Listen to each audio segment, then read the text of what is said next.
Arnold Tulson. I was in the Coast Guard, Chief Petty Officer in charge of the 83-367, the sub-chaser. Our main duties was to protect the shipping up and down our coast. In fact, we were all after German subs. You could come beside one ship and count 15, 16 more stacked at one time in the ocean, which had been torpedoed. It was a bad, bad time. His Majesty's ships come over and helped us patrol this coast, trying to rid the coast of the submarines and the menace. And that was one of the reasons that the HMS Bedfordshire was over here. Her and several of her sister ships come over to help us protect our coast. We did not have in this country, we didn't have any anti-submarine fleet capable of doing the job. HMS Bedfordshire was one of a fleet of British anti-submarine vessels that came over to answer a very desperate call from the U.S. Navy for assistance against the submarine sinkings, which were reaching a crescendo in March and April of 1942. The Bedfordshire was one of 24 that went across to the States.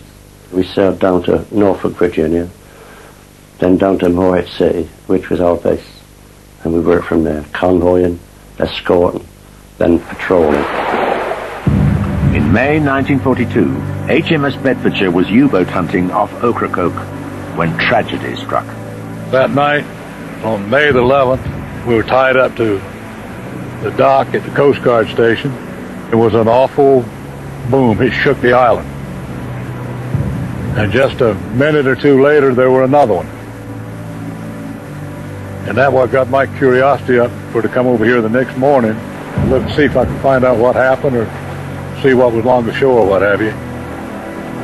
Arnold was to recover 4 bodies from the ocean. There were no survivors from the Bedfordshire, but there was one miraculous escape. The night before the Bedfordshire sailed, Sam Nutt had been picked up by the Morehead City Police and detained. I never did know what the Americans were going to charge me with. I spent a day and a night in cells, and they let us out, and the American soldiers took us down to the dock to join the Bedfordshire. But she'd gone to sea. We had to go aboard another boat to go and look for the Bedfordshire. They was going to take us out to join the ship at sea. But when we got there was no trace of her at all. It was assumed the Bedfordshire had been the victim of a U-boat attack. This was confirmed after the war in the captured patrol diary of U-558. She had sunk the Bedfordshire with one of her torpedoes.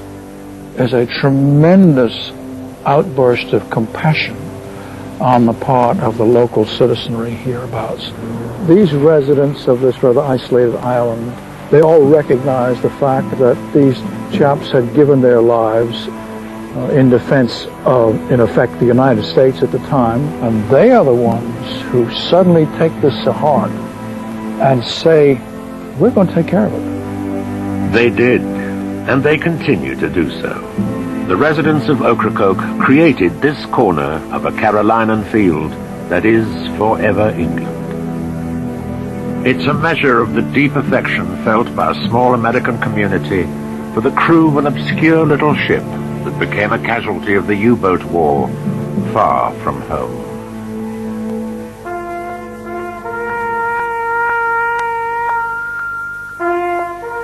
I think they were a damn good crowd. They were also a good bunch of lads. You can always replace a ship, but not 37 men. Why I come to miss that boat there again is another story, only them up there can answer, I presume.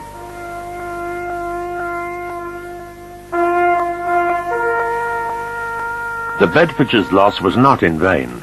The lessons taught by those 24 anti-submarine trawlers sent by Winston Churchill and Admiral King's belated introduction of convoying ended the U-boat mayhem in American waters. When finally Admiral King was brought around to convoys, he then declared convoys are the only means for fighting U-boats. He became a very determined convert. He realized from sheer bitter experience with all these ships going down off his own coastline that convoy must be adopted, that it was the only answer, And in June 1942, he actually did a dock convoy, and immediately the U-boat sinkings fell away sharply. But it was too late for the hundreds of ships that had already been lost and the thousands of men who had already died.